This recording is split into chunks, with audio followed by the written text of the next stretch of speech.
Buenos días, soy funcionaria, psicóloga, me llamo Lourdes Cabezón López, soy hispanista y empecé a escribir novela histórica porque me di cuenta de que la historia estaba desapareciendo de los colegios y de nuestras vidas, siendo algo fundamental para poder tener una identidad como persona y como pueblo.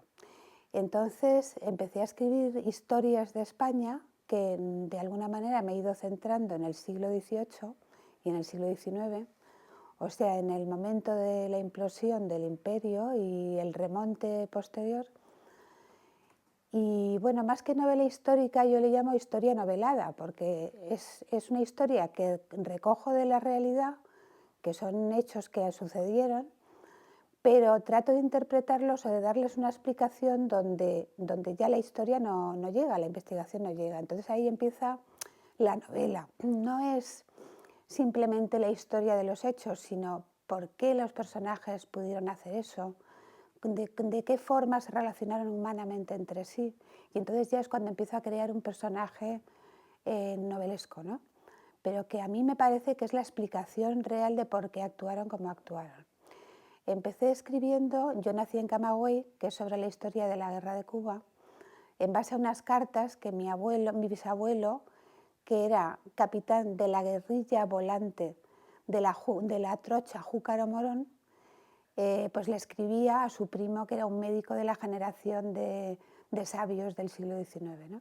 Entonces hay un diálogo ahí muy interesante donde van explicando entre ellos por qué es la guerra, por qué se está perdiendo, por qué tal.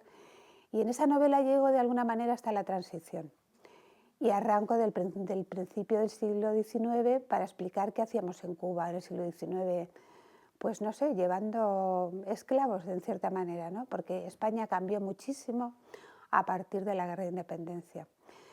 Pero luego ya fui un día a una exposición que montaron en el Museo Naval sobre un caso que en su día fue muy famoso, hacia el año 2007 me parece, que fue el caso de la Mercedes.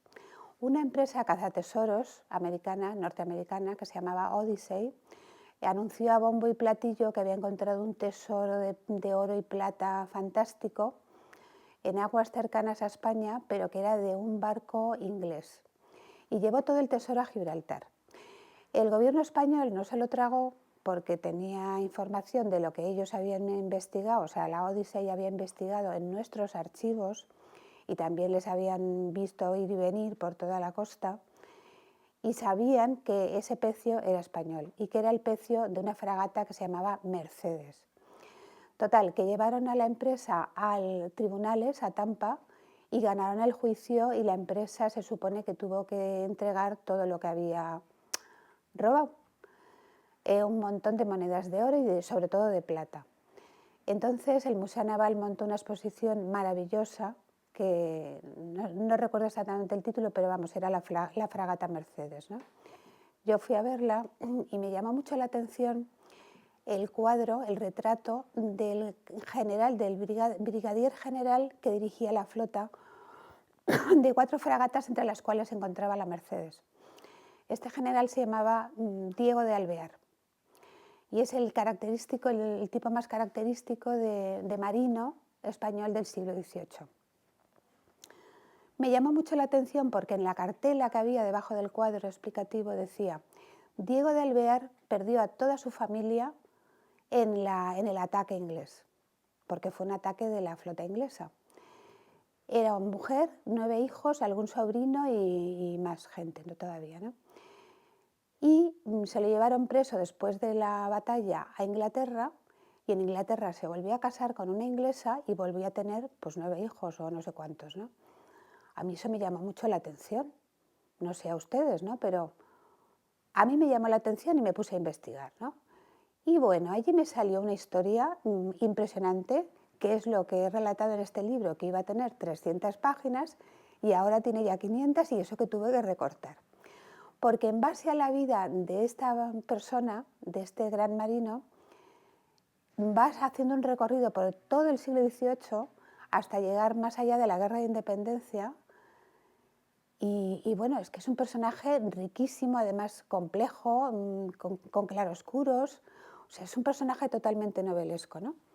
Por ejemplo, Diego de Alvear nació en Montilla, en Córdoba, en una familia muy religiosa, tenían varios miembros que eran monjas, curas y tal. Y Montilla era un pueblo muy especial porque se había sabido defender, mediante fueros y todo esto, del poder de los nobles. Entonces era un pueblo con mucha vida intelectual, religiosa, espiritual.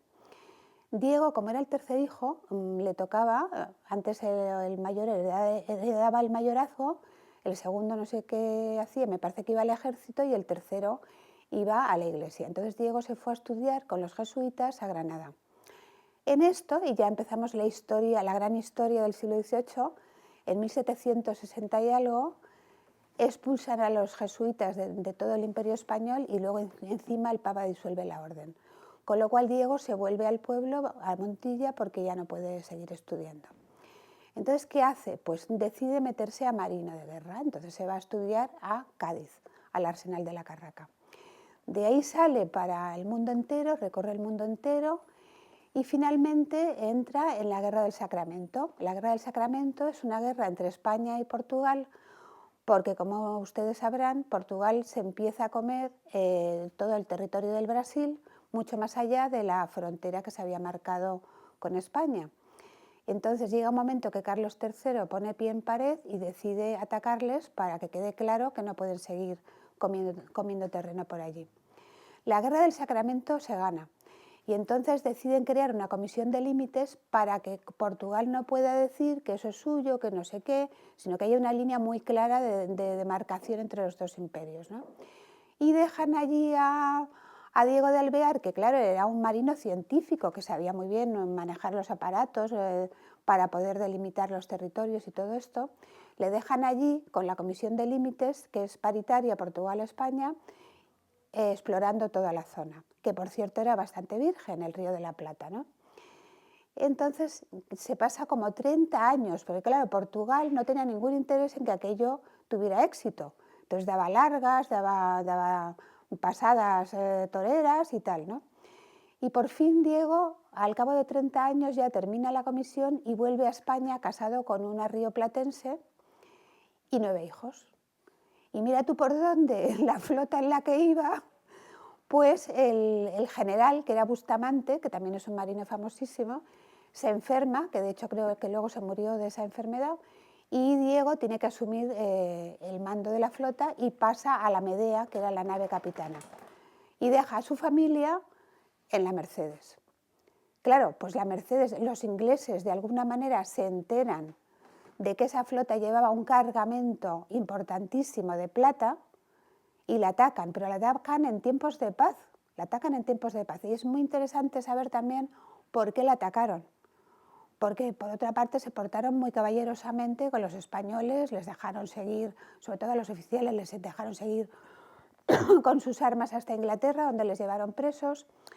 Parece ser que ese cargamento que llevaba la flota era para Napoleón.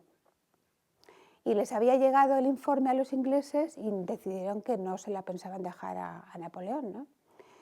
Y bueno, pues ahí empieza esta historia de Diego de Alvear, que luego va a ser el gran defensor de Cádiz en la Guerra de Independencia, que estallaría unos años después, porque estamos hablando de 1807, en 1808 fue Trafalgar, no, perdón, de 1804 algo así, en 1805 fue Trafalgar y en 1808 ya estalla la guerra, ¿no?, de Independencia. Bueno, pues él es el gran artífice de la defensa de Cádiz por tierra, porque al fin y al cabo Cádiz es una isla y se defiende en San Fernando, en el puente Zuazo, en el Arsenal de la Carraca. Y sin embargo, no se le agradecen, su nombre se pierde, no se sabe nada de él hasta que pasó todo esto de la Mercedes, ¿no? Y como digo, el cuadro, el retrato de él es de los pocos retratos de marinos del siglo XVIII que no están en el Museo Naval. Entonces es que es una historia novelesca al máximo, ¿no?, con unas historias de amor, porque es que Diego de Alvear tuvo 3 familias, siendo muy buena persona y muy católico, tuvo 3 familias, no a la vez, pero de una en una, pero también es muy interesante la historia de sus familias, porque hay personajes realmente importantísimos en ellas, como ustedes sabrán cuando lean mi novela. Pues nada, muchas gracias. El libro.